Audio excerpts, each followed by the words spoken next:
Hey guys, welcome back to DaddyJeep Garage. Again, I'm Rob. Thanks for tuning in this week.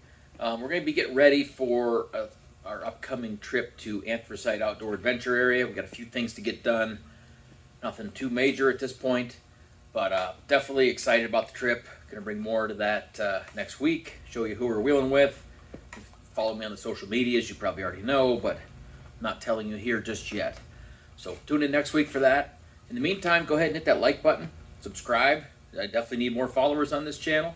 Check me out over on the Instagram at the_real_DaddyJeep. Don't forget about my merchandise. The link is down below.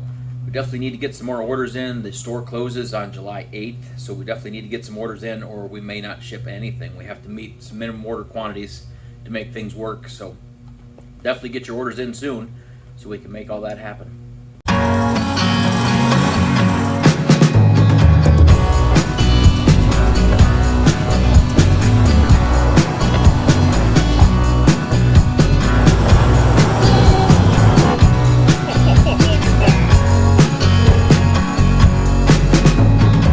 Okay, so here's where we're at on the whole fuel pump, making it work in the fuel cell idea. You can see the pump sitting down there. You can see this other piece of NICOP line, which I'll explain. And you can see the small length of rubber hose on the fuel pump hooked to that green tube that goes into the aluminum tube. So if you look up top, the green tube is a piece of just normal steel line, 3/8 line that's flared, dropped through that fitting.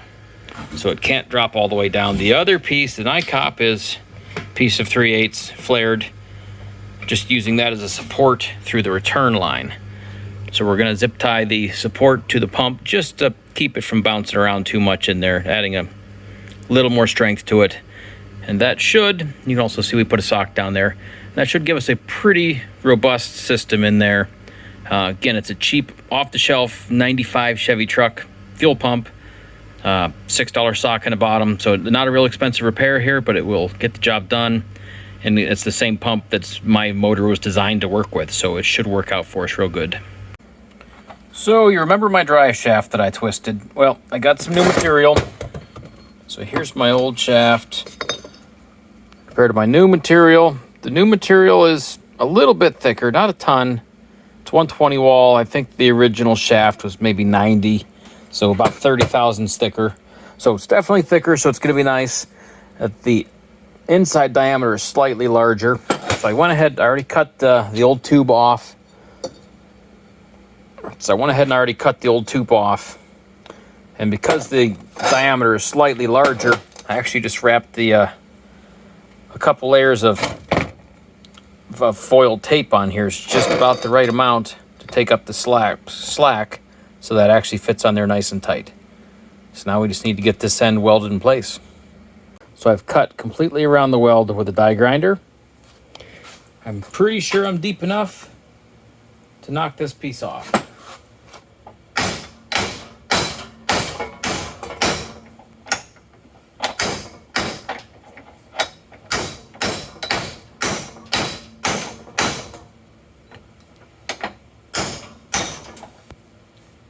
There we go.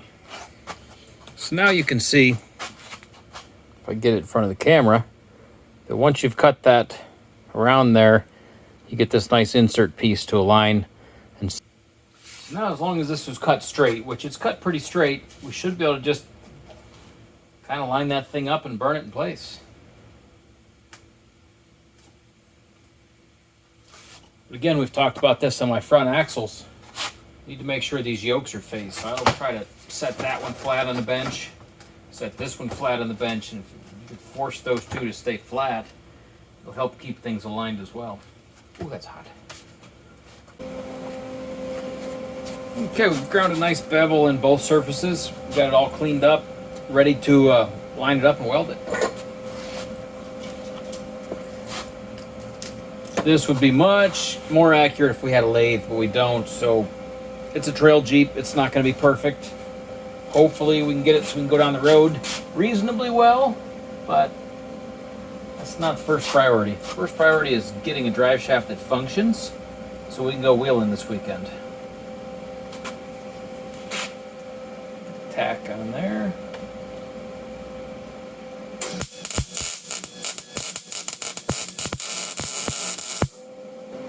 I think that looks pretty straight. Again, we're eyeballing it because that's about the best we can do with what we have here.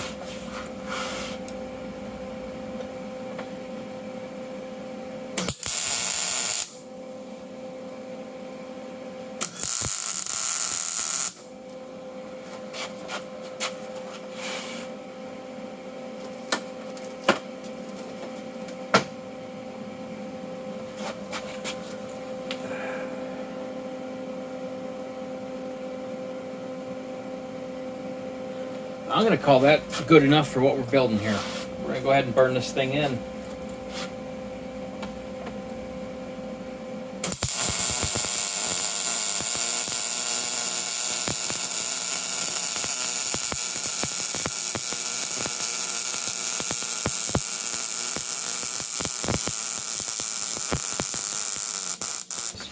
So that's my home-built drive shaft. I mean, I just retubed it with slightly stronger tubing. It's the same process I used the last time with stock tubing, and my process was strong enough to allow it to twist the tube without my welds failing. So I'm pretty confident that this is going to hold up fine.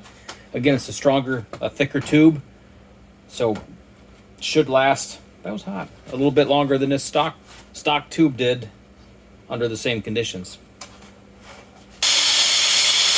All right, so we're going to use the press to try to straighten out this tie rod.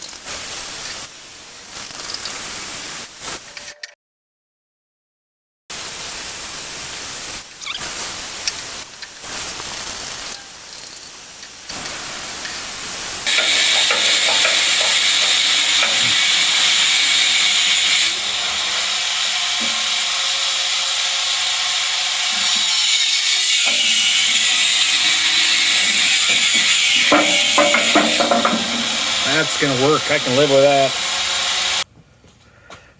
All right, tie rod is done, installed. I added this little length of square tube. I don't know if I'm crazy about how it looks, but it works. So I actually notched it around my ram mount there. Up underneath, I was able to tie it into the ram mount, give it a little more strength, because the ram was actually bending my tie rod. Maybe I have a little too much angle. You can see it's not perfectly parallel. Maybe my axle side should have been out another inch and a half, and it would have pushed more side to side. But this is what I have to deal with. This is going to get me through the weekend. Tie rod is way straighter than it was. The thing was horribly S-shaped, straighter than it's been in a long time. So pretty excited. It should work, should steer better. Thanks for tuning in again this week, guys. Again, hit that like button, subscribe. We'll see you next week on the trail.